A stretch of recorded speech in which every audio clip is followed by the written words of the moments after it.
vamos entonces a iniciar con las fijas de nefrología, solo tobillar, y vamos con nefrología que siempre se inicia con electrolitos.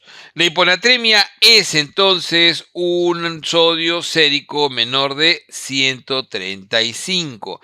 La verdadera hiponatremia tiene que generar, obviamente, una osmolaridad baja y por lo tanto será hiposmolar o hipotónica. El agua, los trastornos electrolíticos en general son agudos cuando son menores de 48 horas. Todavía no se han dado las condiciones para una regulación renal completa. Y crónica por encima de los 48 horas. Ok. Diuréticos, Addison, ¿no? Y cerebro perdedor de sal puede generar qué tipo de hiponatremia. Entonces los diuréticos, la enfermedad de Addison y el cerebro perdedor de sal básicamente generan una hiponatremia hipovolémica de causa renal. Pérdida renal de sodio mayor de 40 en la orina usualmente, ¿ya? Hipovolémica, o sea, tiene que haber por lo menos pérdida o signo de deshidratación. Diarrea, quemados, vómitos, puede generar hiponatremia. ¿Qué tipo? Igual, aquí también habría deshidratación, pero las pérdidas ya no serían renales. Las pérdidas serían extrarrenales, ¿no? Y básicamente tienes una hiponatremia hipotónica hipovolémica con un sodio menor de 25 en orina. Algunos pueden decir 20 y no se arañen por ello. Falla renal crónica y aguda generan hiponatremia. ¿Qué tipo? Obviamente van a retener agua y será hipervolémica con sodio en orina mayor de 20. La ICC, la cirrosis, la hipoalbuminemia generan entonces una hiponatremia dilucional. Quiere decir que va a haber edema, al igual que con la falla renal, pero en este caso es de causa extrarrenal. Siempre recuerden que las causas en nefrología son renales y extrarrenales. Secreción inadecuada de hormona antidiurética o síndrome de inadecuada antidiuresis, déficit de glucocorticoides, hipotiroidismo pueden generar ¿qué tipo de hiponatremia? La hiponatremia euvolémica, recordando que con osmolaridad urinaria mayor de 100, o sea, una osmolaridad urinaria alta, los euvolémicos, la causa más frecuente de lejos será la secreción inadecuada de hormona antidiurética, pero para ello hay que descartar que no haya déficit de glucocorticoides ni hipotiroidismo severo. Ojo que severo, misedematoso.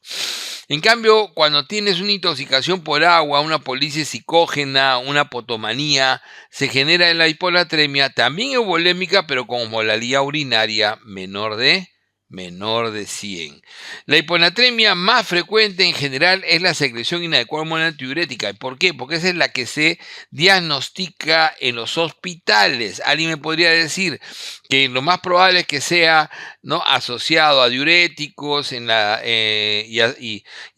algún cuadro de deshidratación, pero esos generalmente se quedan en la comunidad. Los detectados son principalmente secreción inadecuada de hormona antidiurética o síndrome de inadecuada antidiuresis. La hiponatremia aguda se refiere a que se desarrolla en menos de 48 horas y todavía vamos a tener ahí síntomas sobre todo, síntomas de edema cerebral. Trastorno de sensorio, contracturas o espasmos, incluido convulsiones, es clínica de hiponatremia. El sodio sérico, la osmolaridad sérica, la creatinina, el BUN, la relación BUN-creatinina son exámenes necesarios para evaluar específicamente la hiponatremia. La hiponatremia es severa cuando está por debajo de 120. La hiponatremia es moderada cuando está entre 120 y 129 y es leve, ¿no?, entre 130 y 134. La hiponatremia es sintomática, siempre requiere reposición de solución hipertónica, al igual que la hiponatremia severa, o sea, la menor de 120. La solución hipertónica tiene 0.5513, o sea, dicho de otra manera, tiene 513 equivalentes por litro. Dividido entre 1000, 0.513 equivalentes es lo que tiene la solución hipertónica o cloruro al 3%. Una hiponatremia sintomática debe recibir manejo sin solución hipertónica. Básicamente lo que se suele hacer en una hiponatremia sintomática sintomática es la restricción hídrica en la mayoría de los casos. No se debe elevar el sodio en más de 10 en sangre en 24 horas, recordando la regla del 6 por 6, o sea, elevar 6 en las primeras 6 horas y de ahí reevaluar. Si es crónica, no más de 8, si es aguda, no más de 10, porque si no se puede generar síndrome de desmielinización osmótica o mielinosis pontina, que es una complicación grave que puede producir parálisis, puede producir incluso síndrome de lock-in. La hipernatremia es un sodio sérico mayor de 145, sin embargo, lo usual es que sea sintomático a partir de 150. Se incrementa la mortalidad con hipernatremia en pacientes críticos y ancianos, que son los que peor manejan su medio interno. La hipernatremia por lo general cursa con severa deshidratación e hiperosmolaridad, obviamente. La hipodipsia, por ejemplo, ¿no? O sea, la incapacidad o el no poder o el no tener estímulo para ingerir líquidos, la sudoración excesiva, la diarrea acuosa, son causas de hipernatremia, pero por pérdida extrarrenal de líquidos. Son causas raras, pero se puede dar sobre todo en niños y ancianos abandonados. La poliuria con osmolaridad alta, mayor de 300, ¿no? Respecto al sodio, o sea, la poliuria con osmolaridad alta en la orina, típicamente es una hipernatremia poliúrica osmótica o una diuresis osmótica, que es la causa más frecuente. La poliuria con sodio alto y osmolaridad urinaria baja, 100 es probable que sea diabetes insípida. La diabetes insípida que eleva la osmolaridad urinaria con desmopresina, o sea, cuando haces el reto con la vasopresina, ¿no? Como desmopresina, como análogo sintético, entonces si modifica, esa es de tipo central o hipotalámica, es por déficit de ADH básicamente, ¿no? Mientras que la diabetes insípida nefrogénica no va a mover 1 milímetro la osmolaridad urinaria cuando le desmopresina. Y esa diabetes insípida nefrogénica se suele asociar básicamente a toxicidad por litio y obviamente el efecto es resistencia del receptor B2 a nivel del túbulo colector. La hipernatremia más frecuente, la poliuria osmótica, como habíamos dicho, sobre todo el estado hiperosmolar hiperglicémico. La hipocalemia es un potasio menor de 3.5. La hipocalemia muy severo o grave es menor de 2 y suele rápidamente hacer arritmias ventriculares y paro. Puede hacer paro en sístole, debilidad muscular recurrente asociada a hipocalemia asociado a estrés, parálisis periódica familiar. Alcalosis, insulina, beta 2 agonistas se asocian a ¿qué? Todo ello se asocia a hipocalemia por redistribución, o sea, ingresa el potasio. Todo esto ingresa el potasio a la célula. Diuréticos, laxantes se asocian a hipocalemia por pérdida. Esto es por pérdida fundamentalmente renal y extrarrenal o gastrointestinal. Hipocalemia más alcalosis metabólica más hipertensión es la triada de ¿quién? La triada del hiperaldosteronismo primario, no se olviden. Calambres, debilidad muscular, parálisis ascendente, constipación e ilio, se piensa en ¿qué? En hipocalemia. Recuerden que el calambre es característico de la constipación y el ilio. Trastorno de repolarización, sobre todo trastorno en la onda T, la T negativa, depresión del ST, la presencia de la onda U prominente, son compatibles con un electro de hipocalemia. El reto de potasio se da cuando el potasio suele ser menor de 2.5. Generalmente se dan dos retos entre 2 y 2.5 y 4 por debajo de 2. La hipocalemia refractaria a retos de potasio, debemos pensar en hipomagnesemia asociada. La hipercalemia es un potasio sérico mayor de 5.5. La hipercalemia severa es un potasio mayor de En realidad esto está incorrecto. 6.5 es lo que se considera hoy, mayor a 6.5. Los cambios de la T picuda, desaparición de la onda P, QRS ancho son compatibles fundamentalmente con hipercalemia y son cambios que sí tienen, a diferencia de la hipocalemia, correlación con su nivel, ¿ok? El nivel. Si yo tengo T picuda, pienso en 6.5. Si tengo desaparición de la onda T, pienso en 7. QRS ancho en 7.5. Una hipercalemia con electro normal, sospechamos de pseudo-hipercalemia, parestesias, debilidad, parálisis, diarrea, a diferencia de la constipación que veíamos en la hipocalemia, y arritmias es compatible con hipercalemia. Si yo tengo acidosis, lisis tumoral, rhabdomiolisis y hemólisis, se asocia a una hipercalemia por redistribución. Más que redistribución, desplazamiento del intracelular al extracelular, ¿no? En este caso, ruptura generalmente de las células. Falla renal aguda y crónica, reacciones adversas a IECAS, espironolactona se asocian básicamente a una hipercalemia por déficit ¿de qué? De excreción, ¿no? La falla renal. La heparina, las IECAS, el déficit de insulina, los beta bloqueadores son causas medicamentosas de hipercalemia, básicamente y por redistribución nuevamente. Nos dejamos entender, esto es básicamente desplazamiento del intracelular al extracelular. Lo primero que se hace en una hipercalemia siempre es estabilizar la membrana. No puedes permitir que vaya a hacer paro y por lo tanto le das para estabilizar gluconato de calcio. Ojo que no es el único calcio. Un día le pueden poner cloruro de calcio y si no hay gluconato, esa va a ser la respuesta, porque en otros países se usa cloruro de calcio.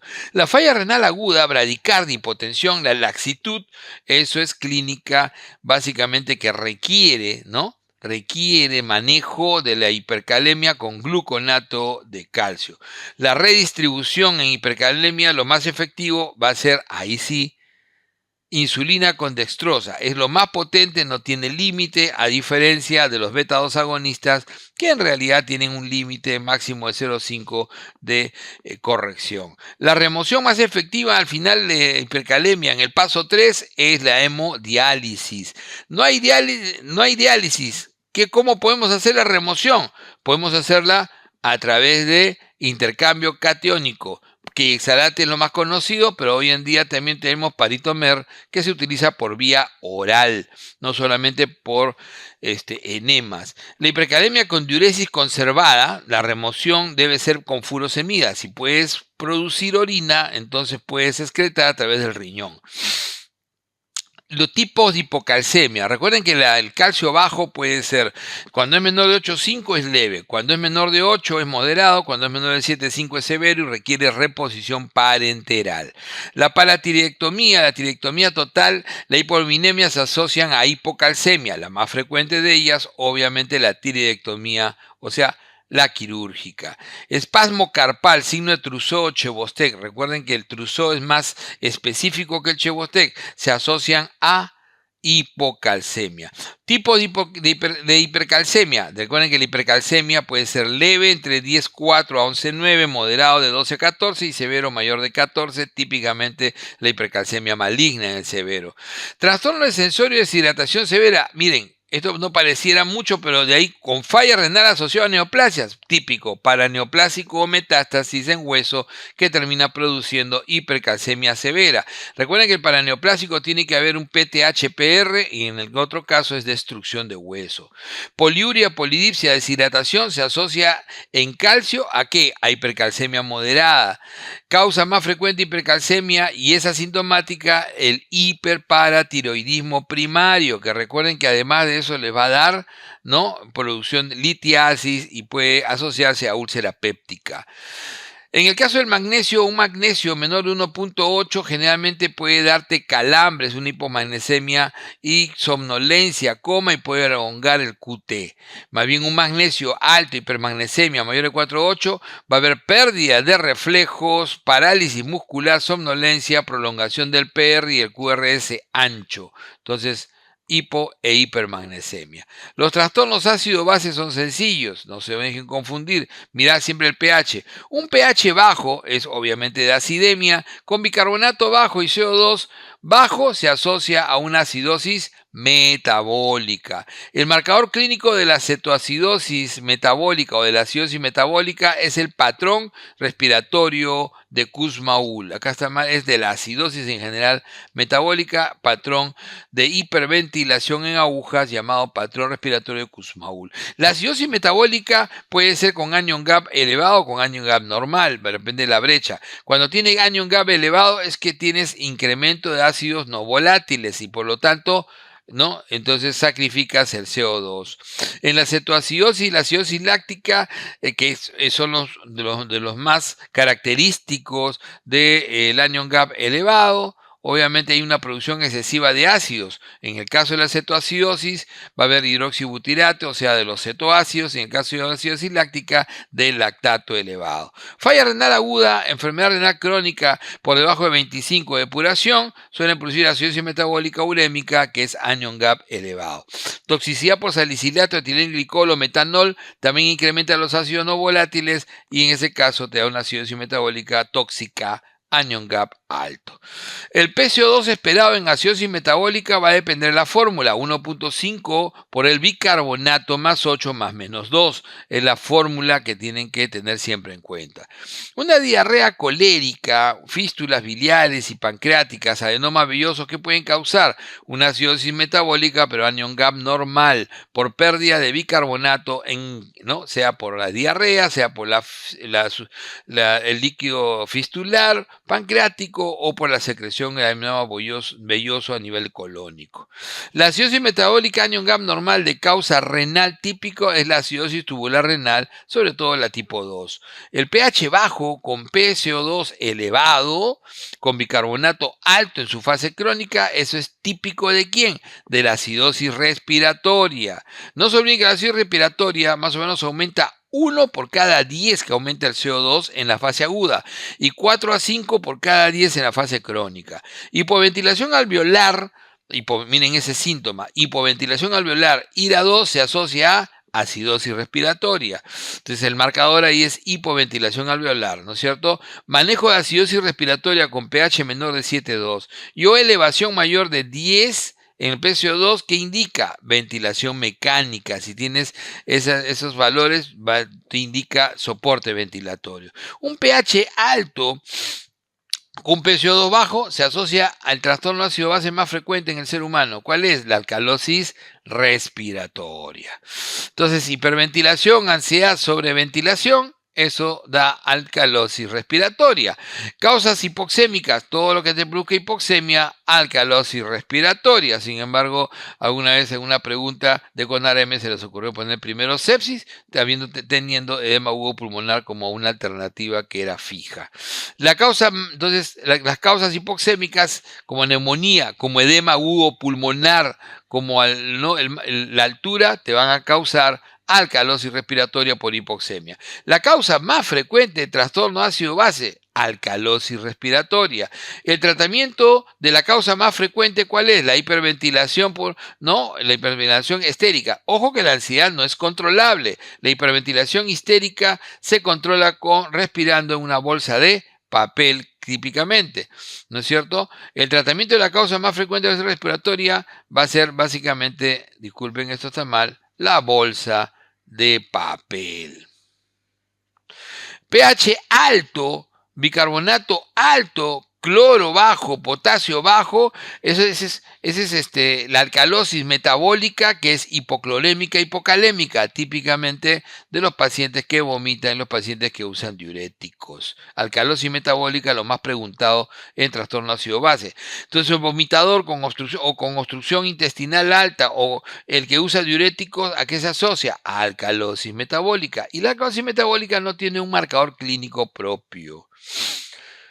La disminución de la diuresis súbitamente o el incremento de la creatinina mayor de 0.3 en 48 horas típicamente es el concepto CADIGO de la falla renal aguda. La clasificación de falla renal aguda es estadio 1, típicamente el prerrenal, estadio 2, la injuria renal o AQI, y el estadio 3, la falla establecida.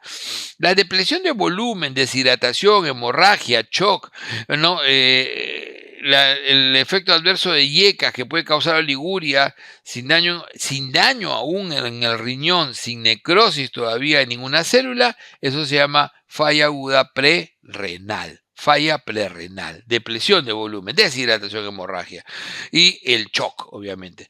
En cambio, el uso de aminoglucósidos, el uso de contraste iodados, aciclovir, vancomicina, el uso de drogas que van a dañar el riñón, básicamente lo que producen es una necrosis tubular aguda de tipo extrínseca tóxica extrínseca. La sepsis severa, la deshidratación, el síndrome cardiorenal, el síndrome hepatorrenal no resuelto se asocian básicamente a un prerrenal que va a evolucionar a necrosis tubular aguda isquémica. La rhabdomiolisis, el síndrome de lisis tumoral, la hemólisis, la amiloidosis, el mieloma en el riñón se asocian también al depósito de estas sustancias que van a terminar produciendo necrosis tubular aguda tóxica, pero endógena, a diferencia de los medicamentos. El adenoma de próstata, el cáncer de próstata, el cáncer de cervix, la vejiga neurogénica se asocian fundamentalmente a una falla renal aguda de tipo postrenal, falla en el cuello vesical fundamentalmente. En cambio, neoplasias retroperitoneales, litiasis bilateral, la pelvis congelada, se asocian también a un postrenal, pero básicamente ureteral, ¿no es cierto? El tratamiento acá, ¿qué será? Arriba era, ¿no?, colocar una sonda vesical y acá será una nefrostomía. Son drogas que pueden causar falla aguda prerrenal, los IECA y los AINES, no se olviden eso. Sodio urinario menor de 20. Que el FENA sea menor de 1%, que la reacción buncreatinina sea mayor de 20, que la osmolalidad urinaria sea mayor de 500, o sea, concentra bastante, eso es típico todavía del prerrenal, ¿no?, clásicamente. En cambio, un sodio urinario mayor de 20, un FENA mayor de 2%, incluso hasta mayor de 1% se puede considerar un buncreatinina menor de 20, una osmolalidad urinaria menor de 400, eso ya es necrosis tubular aguda, eso ya es renal, ¿ok? Característica del síndrome de lisis tumoral. Siempre recordar que tiene tres hipos. Tiene hipocalemia, tiene tres hiperuricemia, hipercalemia, hiperfosfatemia y un hipo que es la hipocalcemia. 3 hiper y un hipo. Hipersensibilidad tipo 4. Fiebre, raya, artralgia, proteinuria, piuria séptica, eosinófilos en orina, es típico de la nefritis tubulointersticial alérgica. A veces ponemos intersticial nada más, pero es tubulointersticial alérgica, que es una reacción de hipersensibilidad tipo 4, puede venir por medicamentos y por infecciones. Disminuye en la falla renal aguda. ¿Qué cosa? Disminuye el sodio constante, pero no severo, y el calcio. ¿El calcio por qué disminuye? Por hiperfosfatemia. En la hipercalemia, la acidosis metabólica, el edema pulmonar que no mejoran con tratamiento médico, ¿qué cosa indica? Indica diálisis de urgencia, si tienes cualquiera de esas tres condiciones que no mejora con tratamiento médico. Los signos de uremia, visto como pericarditis, encefalopatía, hemorragia digestiva, esos deben ir siempre a hemodiálisis de urgencia. El manejo básico de los prerrenales es fundamentalmente volumen, hidratación y enérgica, retrofluidos, y si es necesario, vasopresores en los shocks. Manejo básico de los postrenales es la descompresión por sonda vesical en nefrostomía, como habíamos señalado antes. La furosemida en la falla renal aguda fundamentalmente se utiliza nunca en los prerrenales, salvo que tengan edema pulmonar intenso, y sí en la necrosis tubular aguda, tratando de preservar volumen. La prevención de nefropatía por contraste se hace fundamentalmente con la hidratación pre y post, ¿no? Hidratación enérgica pre y post, no sirve la acetilcisteína. Oliguria de menos de 0.5 mililitros kilo hora por más de 12 horas, eso ya es indicativo de injuria renal estadio 2. Anuria de más de 12 horas, eso es indicativo de falla renal establecida estadio 3. Si tú tienes una disminución de la función renal a menos de 60, depuración de creatinina por 3 meses, eso es concepto básico, CADIGO, de lo que es una enfermedad renal crónica. Si tú tienes marcadores de daño renal como albuminuria persistente por más de 3 meses, también es enfermedad renal crónica. Las causas más frecuentes son netamente glomerulares, diabetes, ¿no? La nefropatía diabética que es glomerular y le sigue la hipertensiva que es vascular. Las causas hereditarias y genéticas clásicas de enfermedad poliquística renal y el síndrome de Alport. La depuración de creatinina de 30 a 44, esa significa un estadio 3B, un 3B. ¿Y por qué es importante el 3B? Porque ahí ya la clínica es más evidente y además requiere evaluación nefrológica. La depuración de creatinina menor de 15 ya es la fase urémica. El estadio 5 es fase urémica, ya es indicativo cuando llegas ahí de hemodiálisis sí o sí. Edema, aparición de hipercalemia, acidosis metabólica, hipertensión, anemia crónica y calcitriol deficiente. Obviamente la RC avanzada, estadio 2 o G2, ya a partir de ahí puede aparecer ya síntomas. La determinación de la función renal o cálculo de depuración es fundamentalmente, se hace por MDRD. Crocov-Gault es menos preciso, pero es lo que más se usa, y el CKD-EPI, pero sobre todo MDRD y Crocov-Gault. Anemia normocítica normocrómica con ferropenia asociado a déficit de eritropoyetina, esa es la anemia de enfermedad renal. Hiperparatiroidismo secundario con incremento de fósforo, déficit de calcitriol y osteoitis fibrosa quística, esa es la enfermedad ósea renal, que puede ser de alta remodelación y puede ser de baja remodelación tardíamente. La enfermedad ósea renal con osteomalacia, esa es de baja remodelación. El manejo común de la enfermedad ósea renal es netamente calcitriol y vitamina A y calcio y calcitriol. Recuerden que la mejor manera de absorber hoy en día calcio es asociado a vitamina K2. El manejo de la hipertensión en enfermedad renal crónica inicial es YECA-ARA, hasta G4 con mucho cuidado con el potasio, en G5 nifedipino. El manejo de la anemia renal fundamentalmente pasa por el hecho de usar eritropoyetina y un hierro parenteral, ¿no? Porque el hierro oral no va a ser absorbido. Es indicación de tratamiento específico por debajo de depuración de 15, la hemodiálisis, sí o sí, arrancas. Cefalea intensa, náusea, vómitos explosivos durante la primera diálisis, quiere decir que hay una descompensación osmolar y eso se llama síndrome de desregulación en diálisis. Es una desregulación de la osmolaridad en forma brusca. Etiología de la peritonitis en diálisis peritoneal crónica, típicamente el estafilococo epidermidis. Tipo de trasplante en el diabético, recuerden que debe ser el combinado o también llamado el dual páncreas-riñón. El síndrome nefrótico es un incremento de la permeabilidad a las proteínas y es típicamente proteinuria masiva, dislipidemia, hipoaminemia, entonces sospecha de síndrome nefrótico. Los criterios de síndrome nefrótico en adultos son fundamentalmente el hecho de tener una proteinuria mayor de 3.5 al día y una albúmina menor de 3 y edema. En el caso del niño es mayor de 40 miligramos metro cuadrado hora o también puede ser 50 miligramos kilo día más albúmina menor 2.5 y edema. La lipiduria y la hiperlipoproteinemia en el síndrome nefrótico básicamente es por la incremento producción de proteínas en el hígado.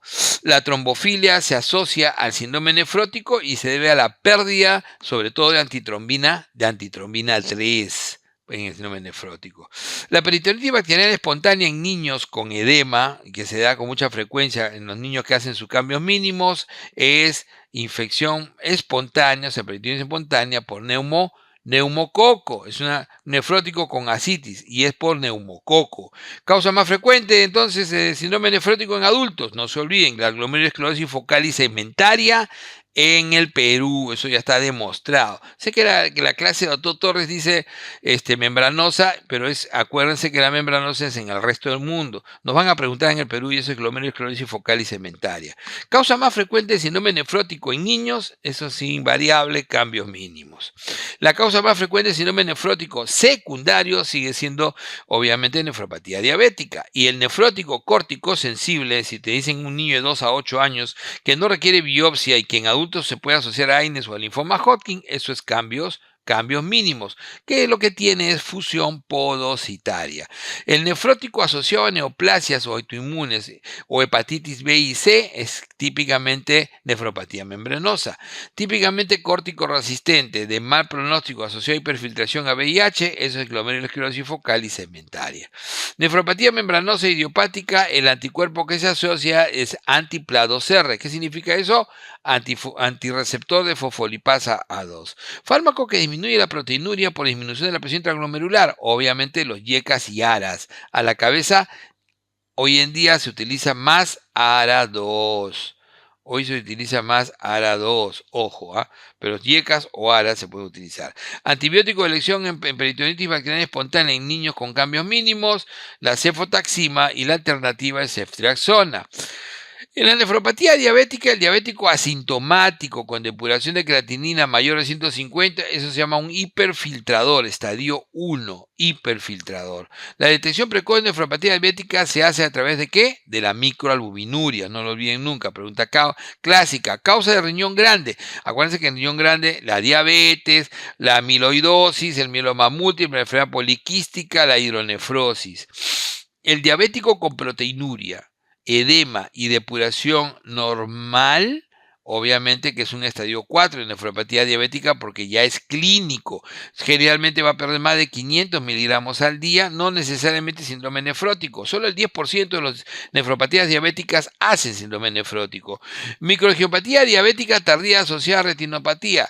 Es típico de ese es lo típico concepto de la nefropatía diabética, una microangiopatía tardía. La nefropatía diabética más severa y que progresa más rápido es en el diabético tipo 1 y la lesión clásica es la lesión esclerótica glomerular nodular tipo Kimmelsey-Wilson. Antidiabético que contraindica cuando el paciente presenta una depuración debajo de 30, por debajo de 30, recuerden que ese paciente ya no puede usar metformina. Principal indicación en la nefropatía diabética, control metabólico, mantener una glicosilada por debajo del 7%. Fármacos que se emplean en el manejo de la proteinuria en nefropatía diabética, además de los YECAS y ARAs, recordar YECAS y no se olviden de los ARA2, ¿ok? Entonces, y podemos añadirles inhibidores de la SGLT2. Los inhibidores de SGLT2. Primera causa de enfermedad renal crónica y de pacientes en hemodiálisis es la nefropatía diabética. Vamos con el síndrome nefrítico, que es el proceso de inflamación del glomérulo y por eso se llama glomerulonefritis. Hematuria glomerular, hipertensión, falla renal con edema puede corresponder a síndrome nefrítico. La complicación cardiovascular del síndrome nefrítico más frecuente es la hipertensión severa por insuficiencia cardíaca. El síndrome nefrítico con C3 bajo y C4 normal es típico ¿de quién? De una endocapilar. ¿Cuál es esa endocapilar? La glomerulonefritis post-estreptocócica. La infección estreptocócica y síndrome nefrítico entonces es característico. El depósito inmunocomplejo postfaringitis que causa glomerulonefritis se asocia ¿con qué marcador? Con la antiestreptolicina O. La glomerulonefritis proliferativa endocapilar por excelencia son postinfecciosas. Las glomerulonefritis proliferativas extracapilares con semilunas o crecientes son las rápidamente progresivas que se asocian a enfermedades autoinmunes y a vasculitis. La nefritis lúpica más frecuente, entonces siempre recordar, son las glomerulonefritis rápidamente progresivas 3 y 4. La 4 es la difusa, esa es la más frecuente, y la 3 le sigue, que es la focalizada. Marcador de nefritis lúpica, anti-DNA doble strand o doble cadena. Compromiso membranoso en lupus, ese es nefropatía lúpica tipo 5. Hematurias glomerulares, siempre recordar que la nefropatía primaria más frecuente del adulto con hematuria recurrente glomerular es la enfermedad por depósito de IgA o también llamada enfermedad de Bernier. La hematuria recurrente benigna es la enfermedad de membrana basal fina que tiene un déficit de colágeno 4 pero muy leve y que no produce daño renal. En cambio, la hematuria persistente con insuficiencia renal, con antecedente familiar, con enfermedad renal y que puede tener asociado hipoacusia, neurosensorial bilateral y signos oculares, ese es ligado a X y ese tiene un déficit y un trastorno de la producción del colágeno tipo 4 en la membrana basal glomerular, y eso básicamente produce lo que se llama el síndrome de Alport. Infección urinaria en mujer premenopáusica, no gestante y sana, ese es el 90% de las infecciones urinarias, eso se llama cistitis no complicada. En cambio, ¿no? Lo típico de la cistitis no complicada es la disuria, la urgencia, la poliacuria. Entonces, ¿qué buscamos que tenga ausente? Que no tenga flujo vaginal. Fiebre, escalofrío, náusea, vómito y dolor, o sea, tienes la triada de fiebre, escalofrío, náusea, vómito y dolor costo-renal o puño en percusión lumbar, eso es pielonefritis. Probablemente, si es en este grupo de mujeres premenopáusicas, no gestantes y sanas, sería la no complicada. Todo el resto serán complicadas. Pielonefritis entonces en mujer premenopáusica, no gestante y sana, es la no complicada. Y la complicada todas las demás: diabético, comorbilidad, santogranulosa, acceso hiperirrenal. La etiología más frecuente de ITU, de lejos, Escherichia coli, incluyendo con catéter. Que incremente pseudomonas es una cosa, pero nunca es más que Escherichia coli. El alto valor predictivo de la ITU en examen, ¿qué te da si tú pides un examen de orina? ¿Qué te puede dar un valor predictivo alto? Precisamente la presencia de nitritos y esterasa leucocitaria alta. La mejor muestra de la orina es chorro medio siempre. El manejo de la cistitis no complicada pasa por nitrofurantoína o fosfomicina. También se puede usar cotrimoxazol. El manejo de pielonefritis pasa por fluoroquinolonas o ceftriaxona, sobre todo cipro o levo. La ITU que se da 2 veces en 6 meses o 3 o más en un año, 2 o más en 6 meses o 3 o más en un año, eso se llama ITU recurrente. La bacteriuria sintomática, obviamente, es un paciente totalmente asintomático que tiene un urocultivo con a 5. Eso generalmente solamente se trata a la gestante, al paciente que va a cirugía urológica con riesgo de sangrado y a los trasplantados. La ITU recurrente en niños asociado a alteraciones anatómicas es la ITU crónica o la pielonefritis crónica. La ITU crónica con litiasis febril y con macrófago espumoso, esa es la santogranulomatosa, que también se asocia a diabetes. La ITU con sonda permanente, el riesgo es el incremento de la incidencia de pseudomonas, pero no significa que va a ser primero pseudomonas, siempre es Escherichia coli primero. ITU aguda severa con formación de gas, eso se llama pielonefritis enfisematosa y se asocia a diabéticos.